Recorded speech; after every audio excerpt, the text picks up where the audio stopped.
Oi pessoal, todo mundo preparado? Hoje a gente vai ter uma outra aula de Direito Tributário e eu preciso me apresentar para vocês. Eu sou a professora Fabiana Caricati, tá? Eu fiz um módulo sobre as espécies de direito tributário,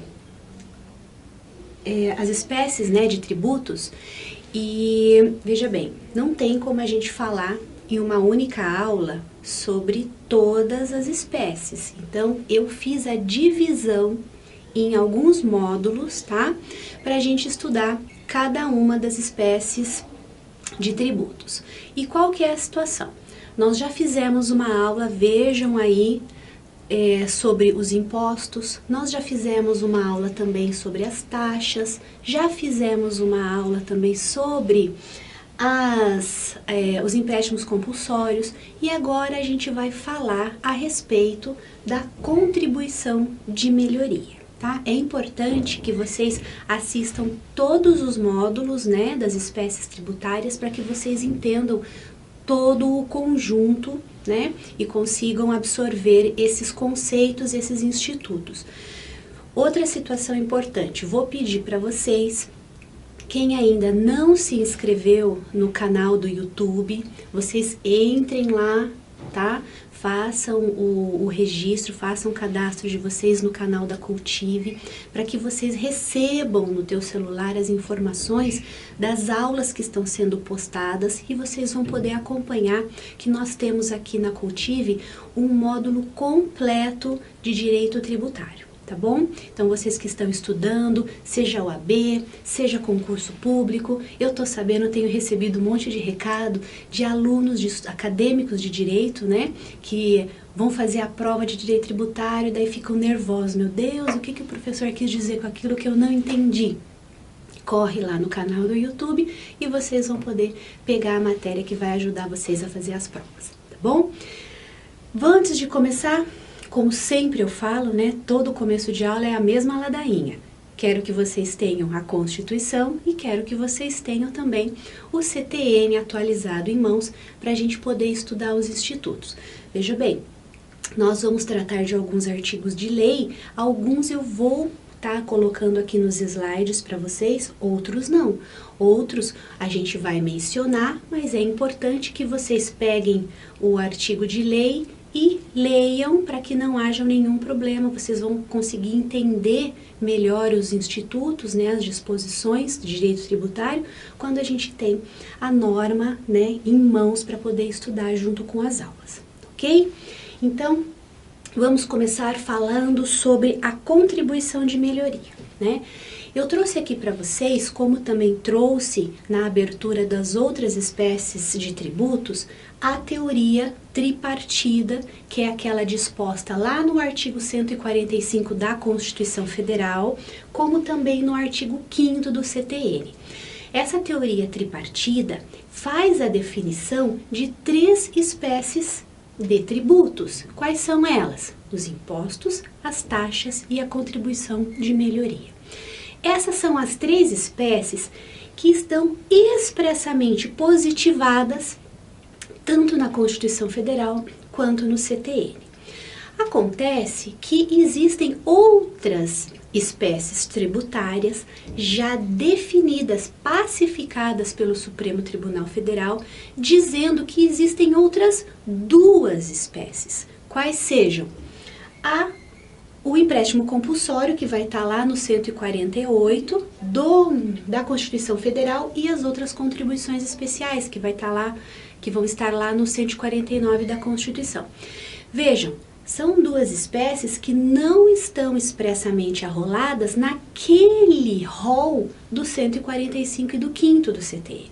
Entretanto, é uma interpretação jurisprudencial e doutrinária de que tanto o empréstimo compulsório quanto as outras contribuições especiais do 149 também têm natureza tributária, tá bom? Por conta disso, nós temos a divisão da doutrina em 2 teorias, a tripartida, 3 espécies, e a pentapartida, 5 espécies. Veja, trago para vocês também o RESP, tá? Este daqui, o 146 733-9 do Pleno do STF, em que faz a definição das outras duas espécies tributárias, tá bom? Vamos falar especificamente da contribuição de melhoria, então. Preciso que vocês peguem o 145, leiam, vejam lá o inciso 3 que vai estar falando que a contribuição de melhoria é a terceira espécie de tributo. E o artigo 81 e 82 do CTN também vai fazer a regulamentação, vai fazer a disposição a respeito dessa espécie. E o que nós temos de importante para mencionar aqui para vocês? Vou trazer algumas disposições específicas para que vocês consigam fazer a diferenciação de todas as espécies tributárias. Então é importante que vocês tenham em mente quais são as características de cada uma das espécies, tá? Quais são as características da contribuição de melhoria? Poder impositivo dos entes federados de exigir o tributo dos proprietários de bens imóveis valorizados com a realização de uma obra pública. Então, tendo por base esta conceituação, a gente consegue entender que a contribuição de melhoria, ela vai ser efetivamente exigida daqueles proprietários de imóveis valorizados, e essa valorização é decorrente do quê? É decorrente de uma obra pública realizada pelo ente federado, tá? O que nós temos? Valorização, obra pública. Então, existe o princípio do custo e do benefício. O que significa esse custo-benefício? O custo investido pelo Estado, né? Estado como ente federal. Então, a partir do momento que há um investimento, o custo desse investimento vai ser a base de consideração para a exigência da contribuição de melhoria de todos aqueles proprietários de imóveis que sofreram, né, foram beneficiados com a obra realizada. Então, obrigatoriamente precisa ter a valorização imobiliária, né, que vai ser equilibrada ao custo do investimento realizado, né? O que significa esse princípio de equivalência do custo do investimento e do benefício para os proprietários de imóveis?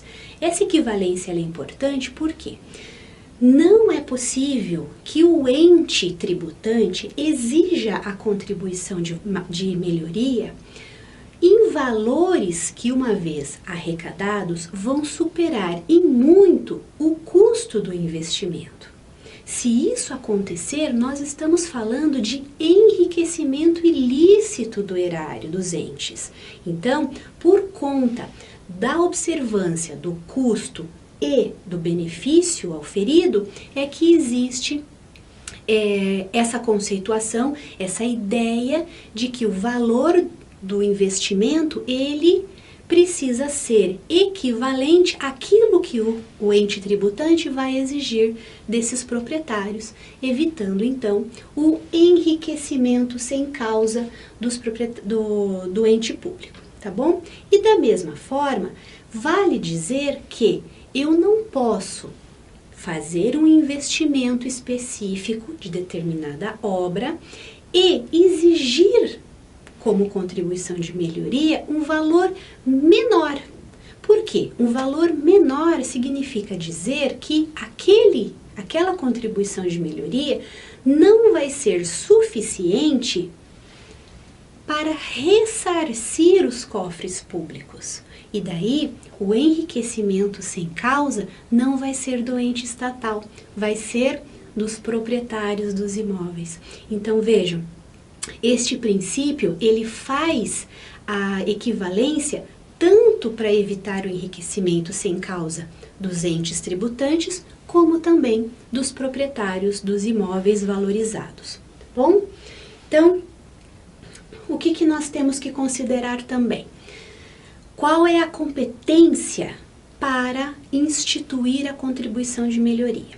Nós estamos aqui num caso específico de competência comum da União, dos Estados, do Distrito Federal e dos municípios. Então, esta contribuição de melhoria, ela pode ter a natureza federal, estadual e municipal.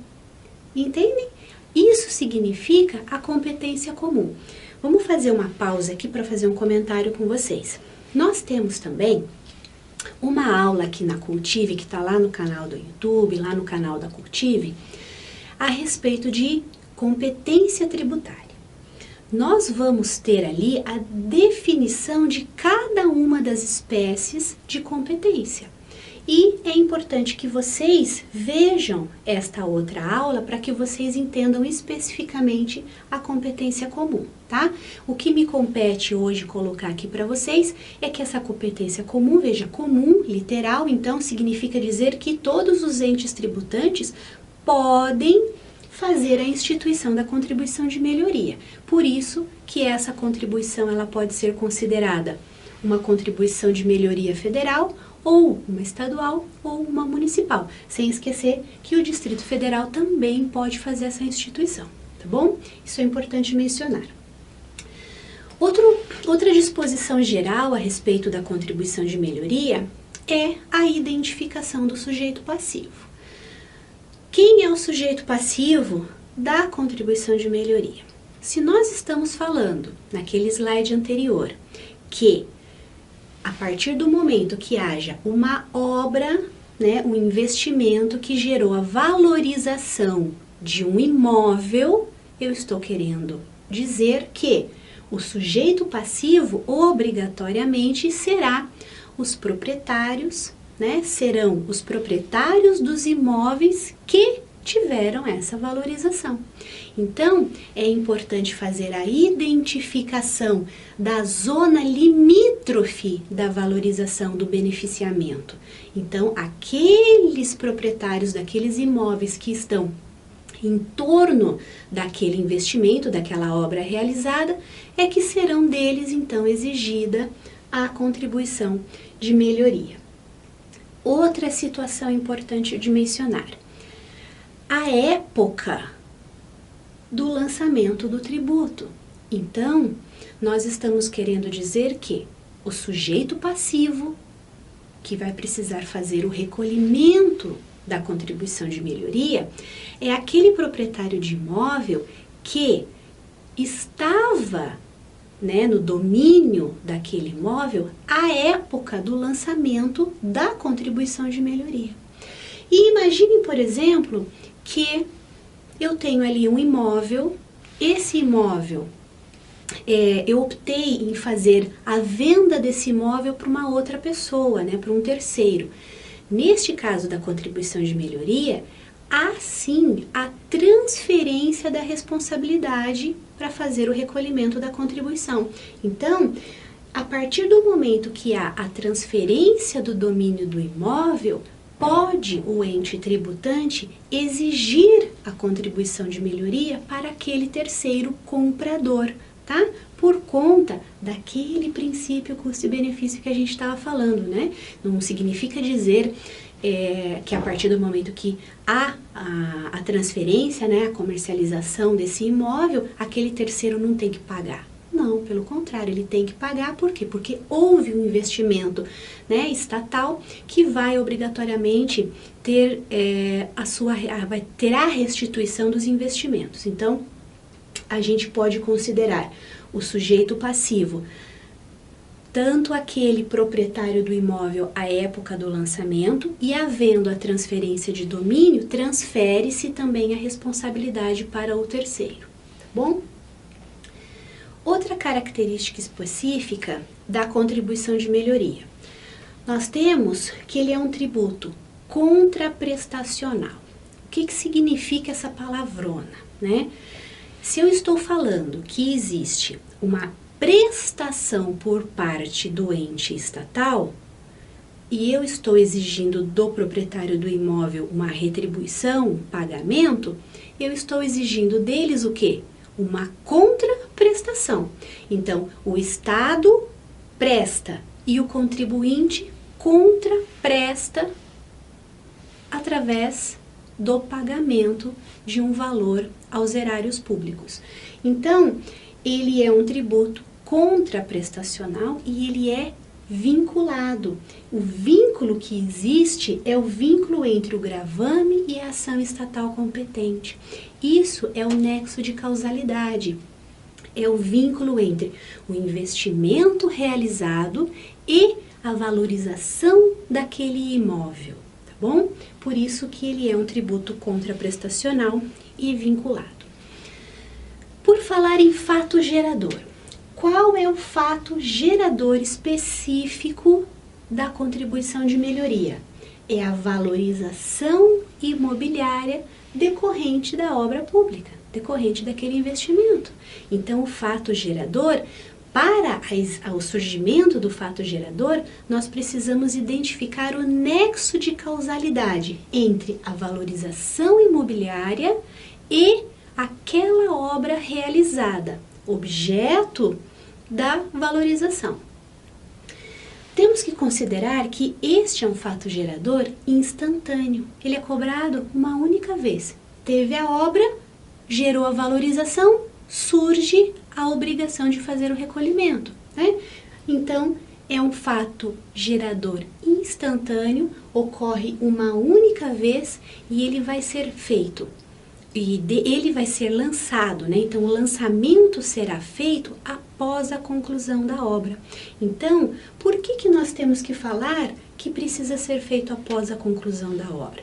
Porque se eu preciso identificar o custo efetivo do investimento realizado da obra, eu preciso ter o término da obra, para que daí haja a prestação de contas de todos os investimentos realizados. Eu vou identificar o custo do investimento para só então poder exigir do contribuinte a contraprestação pecuniária, ok? Então, estes são alguns pontos importantes a respeito do fato gerador. Eu trouxe aqui para vocês um exemplo que eu preciso considerar, porque são exemplos muito específicos da contribuição de melhoria, né? E nas provas normalmente caem, porque isso está generalizado, né? São exemplos concretos e muito utilizados. É a questão do asfaltamento. Então vejam bem, digamos que um determinado bairro da cidade não está asfaltado. Então, chão de terra. A partir do momento que vem um ente estatal e opta em fazer o asfaltamento daquele bairro, então todas aquelas casas que estão ali lotadas, aonde vai passar o asfaltamento, se elas forem valorizadas, então surge o fato gerador, né? Surge o fato gerador da contribuição de melhoria. Então, o asfaltamento, existe a valorização com o aumento do valor do imóvel, né? Agora, e o recapeamento? O recapeamento significa dizer que há valorização? Veja bem, nós temos um bairro, mesmo exemplo, nós temos um bairro da cidade em que ele já foi asfaltado. Então, o asfaltamento já foi realizado, a valorização já aconteceu. Lembrem de fato gerador instantâneo, aquele que acontece uma única vez. Com decorrência do tempo, do trânsito, do próprio trânsito na região, aquelas ruas acabam ficando esburacadas, enfim. Decide então o órgão público de ir lá e fazer o recapeamento. Ou veja, o recapeamento significa dizer que vai consertar o asfaltamento já realizado. Vai simplesmente gerar um benefício para aquela população que ali mora, para aqueles imóveis que ali estão localizados. Esse beneficiamento não está atrelado à valorização, que é exigência para fato gerador da contribuição de melhoria. né? Então, a gente pode dizer que o asfaltamento é sim um exemplo em que se pode ser exigida a contribuição de melhoria. O recapeamento não, porque não gera aquela esperada valorização. Bom? E a base de cálculo? Qual é a base de cálculo para que o ente tributante faça a definição e então invista no patrimônio do contribuinte para ressarcimento do erário? Vejam bem, nós temos pacificado o sistema misto de cobrança da contribuição de melhoria.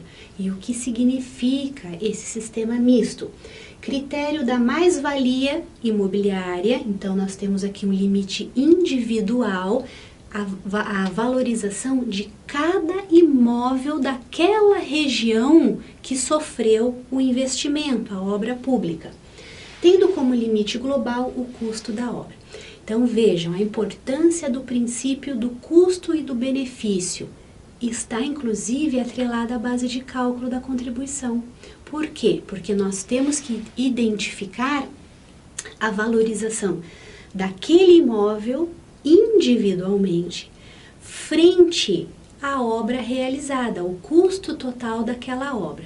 Então, essa mensuração é que será a base de cálculo para a contribuição de melhoria. E isso quer dizer que o ente vai fazer o lançamento individual para cada um dos proprietários do imóvel, ok? Então, esta é uma outra consideração da base de cálculo que a gente precisava dizer. Eu trago aqui para vocês a referência do professor Sabag. Eu gosto muito, né, do Manual de Direito Tributário do professor Eduardo Sabag, e gosto também do professor Hugo de Brito Machado, tá? Acho fácil a forma, né, a didática desses professores. Não adianta a gente simplesmente assistir uma aula, a gente precisa pegar a legislação para estudar, precisa buscar uma nova doutrina para fazer complementação dos requisitos, né, da matéria estudada. Então, eu sempre gosto no final da aula colocar algumas referências para vocês. Agora, não adianta pegar um livro desatualizado, ok, pessoal? Peguem aí um material atualizado, porque direito tributário, ó, ele muda da noite para o dia. Então, a gente temos que estar em mãos sempre com as obras atualizadas, tá bom? Então, vou deixar aqui para vocês, vou deixar também aqui o nosso e-mail, o site, nós estamos nas redes sociais, além do canal, da Cultive lá no YouTube. Então, coloquem os seus comentários, as informações que vocês precisarem, tá bom? Eu espero ter ajudado vocês a respeito da contribuição de melhoria e quero vê-los na próxima aula, tá bom? Bons estudos para vocês!